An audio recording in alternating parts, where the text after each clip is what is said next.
are you guys better prepared to defend Joel Embiid than you were yesterday?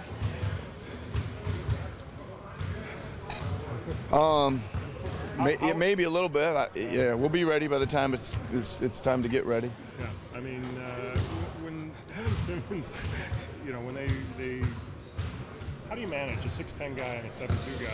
Well, it's not easy, right? They give you problems, especially Simmons gives you some problems because you don't want to switch very much on a lot of the stuff you could switch with normal people. So just because he can roll you down into the post and he's such a good post player, you know, you got to do a little bit more primary coverage stuff so you can keep bigger bodies on them. Mm-hmm. Yeah. Have they looked much different since the trade? They look better. They look better. I mean, I think they're again, you guys talk about the same things all the time, but they look a little bit more committed and a little bit more connected at the defensive end.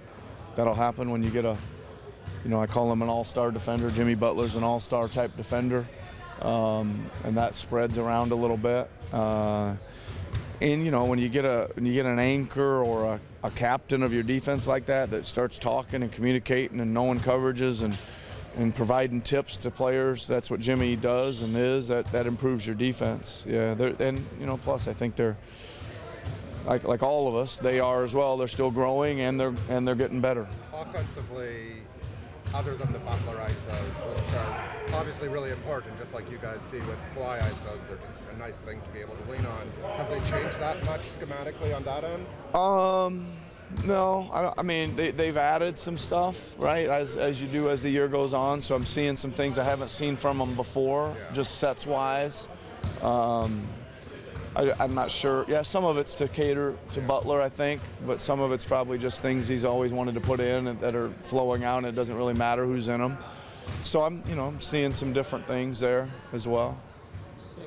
I know you guys talked last week before the Warrior game about how it's just kind of 1 of 82 and not to think too much about it. Is it any different though when you put on a team like Philly or Milwaukee Sunday or Boston that's a team you might see later in terms of just kind of looking ahead to see what things might look like or matchups that might work or different things when their teams in the East? Yeah, I think it is. I'd like to say no, it's just another team, but I think I notice an East-West edge a little bit, right? And I guess that makes sense when you know that you're going to probably see them. You're going to have to go through each other probably, right?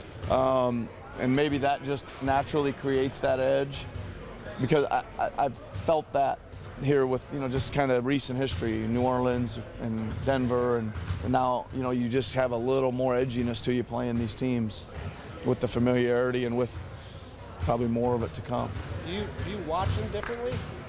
Like when you're watching? Watch them a lot more. Yeah. You know what I mean? Like when you're random watching on a night you're not playing, and you tend to gravitate towards the Phillies and the Bostons, sure. And then you do until the games get close. I'm a close guy. I love watching the close games like everybody does, right?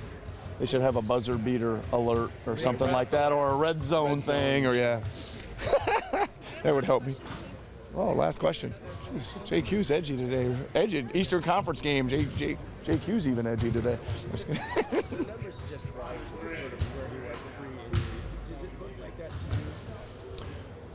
you? Yeah. I mean, again, I don't have a great depth of knowledge of how he was playing. Same as you guys watched him when he was in the playoffs and finals.